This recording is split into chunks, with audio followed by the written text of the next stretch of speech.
Bonjour à tous, nous poursuivons avec la deuxième Mishnah du deuxième Pérec. Voici un autre cas de celui qui, donc, comme dans la Mishnah précédente, partage, donne des fruits gratuitement. Donc, comme nous l'avons vu auparavant, quelqu'un qui a amené des fruits après le Gmar Melacha, mais qu'il va les rentrer dans la maison. Tant qu'il ne les a pas rentrés, il n'y a pas encore de Chiyuv, Trumot ou Maasrot. Il n'y a qu'une interdiction Midera Banan de les consommer Keva d'une manière fixe, mais on peut les manger Achilat Aray. Si on les rentre dans la maison, là, il y a une obligation de prélever. On ne pourra même plus en manger Achilat Aray. Et bien sûr, il s'agit de fruits qui n'ont pas été amenés au marché pour la vente, mais la personne voulait les rentrer chez lui.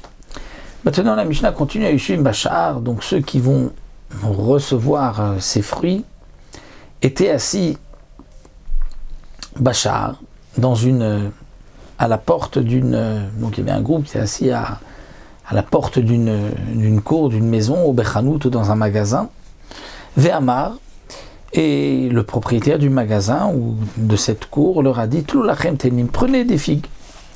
Donc il propose, dit le Barthénora, lui, de leur donner des fruits. Ochlim upturim, ils pourront manger, et ils sont dispensés, parce qu'on considère que ces fruits ne sont pas encore rentrés dans la maison. Étant donné que lui leur a dit « servez-vous, prenez », là on va dire que même si, précise le Barthénois, même si eux-mêmes vont rentrer dans le Betchar, faire rentrer les fruits dans le magasin, ceci ne peut pas fixer le maaser, parce qu'on ne peut fixer le maaser que dans une maison qui nous appartient.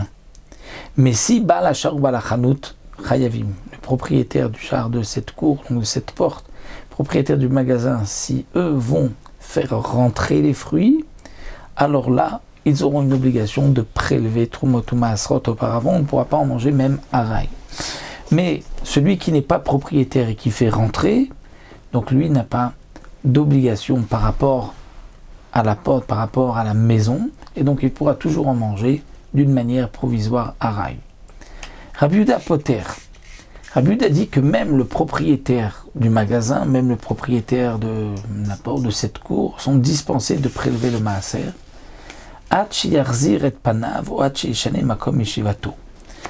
Jusqu'à ce qu'il se tourne ou qu'il change de position, de manière d'être assis, afin qu'il n'ait pas honte de manger.